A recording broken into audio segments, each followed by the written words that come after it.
What's going on, Dodgers Nation? D-Mac here. You can follow me on Twitter and Instagram at DMac_LA. Was the Max Scherzer trade worth it? How much does Clayton Kershaw have left in the tank? More on that in just a second, but quick reminder, for all latest Dodgers news and rumors, be sure to hit that subscribe button, hit that notification bell, and if you want to see us post even more Dodgers content, smash that like button. It really helps out the channel. And as always, I want your takes down below in the comment section. Today's Dodgers Nation question of the day. If you could go back and make the Max Scherzer trade again, would you? Give me a Y for yes or give me an N for no. And for all latest Dodgers news, head over to DodgersNation.com. So today we have part 2 of the Dodgers starting pitchers grades for the 2021 season. The report cards are in, so let's hand out the grades. Santa! Want to see my report card?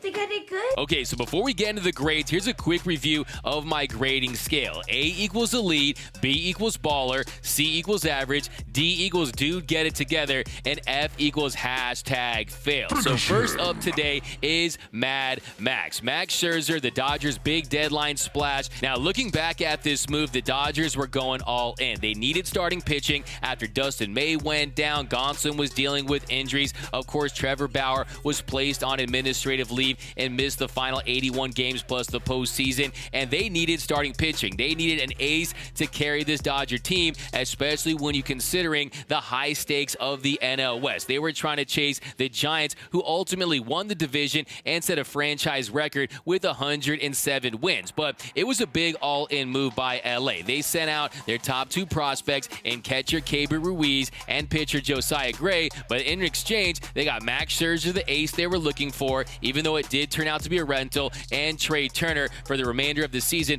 plus the 2022 season. Now, when it comes to Max Scherzer and his dominance with the Dodgers in the regular season, he was outstanding. He led all pitchers in WAR after he joined the team with 2.9 F4. If you look at his numbers across the board, he had a 1.98 ERA, a 1.96 FIP, a 2.72 SIERA. He had a 33.6 K percentage and a 3% walk percentage. He was absolutely dominant in LA. He got his 3,000 strikeout. He took a perfect game into the 8th inning. The same guy he got his 3,000 strikeout against, Eric Hosmer, broke up that perfect game. But look, even though it didn't end well and his arm passed away at the end of the season, rest in peace to Max Scherzer's arm at the end of the 2021 season, It was a fun ride while it lasted. His debut against the Houston Astros, he absolutely shoved. It was electric at the Ravine. He went 7 innings, had 10 punch outs, and just electrified that Dodger Stadium crowd. But you start to see some warning signs in his final starts of the season. He went 5 innings at Colorado, said he couldn't get the feel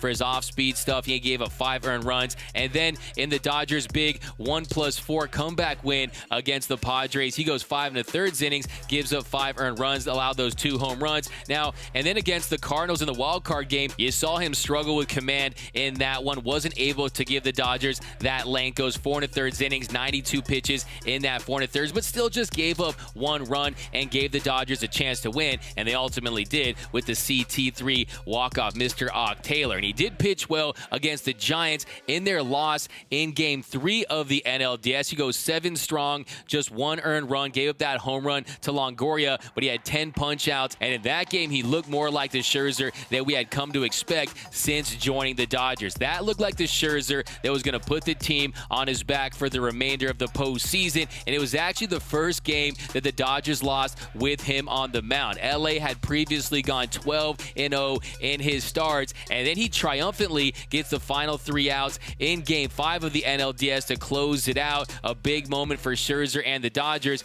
but then you start to see the dead arm issues kick in the NLCS. Against the Braves, he just didn't have it. You saw him in his start, the first start against the Braves in Game 2. He goes 4 1/3, gives up 2 runs, gave up that bomb to Jock Peterson, and he wasn't able to go in Game 6. So I think when it comes to Max Scherzer and the Dodgers, look, it was fun while it lasted. It was like a big summer fling, and then unfortunately, he just wasn't able to go. Was it a business decision from Max Scherzer? Did he not want to go because he was a free agent? I think that's possible, but look, he is a Warrior, so it's tough to question a guy like Max Scherzer, especially when you consider all the injuries. This guy couldn't even move his neck in the 2019 World World Series and then found a way to magically pitch in Game 7. But I really do think that Scherzer was suffering some dead arm. I definitely think he had arm fatigue, and had he even pitched that game, would he have been effective? I think that's a big question. I don't think you can guarantee the answer is yes, because look, he is an advanced age. He has pitched a lot of innings. He is coming off a 60-game season. We've even seen young pitchers last year like Julio and Walker Buehler. They look like they ran out of gas at the end there. When you're Scherzer, you got traded to the Dodgers and you were expected to carry this team, so there was a lot of pressure on him to perform, and he did just that. He also put himself in a position where he could win another Cy Young Award. He had 3 in his career, and at one point it looked like he was going to take home his 4th, and that would have put him in rare